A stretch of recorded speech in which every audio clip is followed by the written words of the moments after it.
Hey guys, Levi for the Rag Company, and you're probably asking yourself, what kind of wheel finishes can I use P&S Brake Buster on? And what type of tires? Well, short answer is all of them. That's one of the great things about P&S Brake Buster is that it is perfectly safe for all types of wheel finishes, whether they're clear coated, whether they're polished aluminum, whether they're chrome, whether they're powder coated.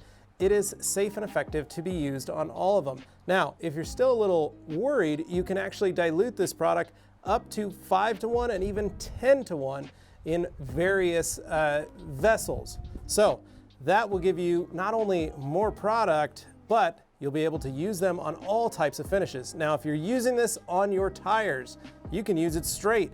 Pick up one of our scrub brushes and use that as well, and you can use it on all types of tires, whether they're black wall, white wall, tire stickers, white letter, anything, you name it. This is a total wheel cleaner. And lastly, if you're unsure, do a test spot. And I hope that answered all your questions on P&S Brake Buster. Well, hopefully you found this FAQ helpful, and make sure you like, share, comment, and subscribe. And for more videos, stay tuned right here at the Rag Company FAQ channel. Thanks for watching.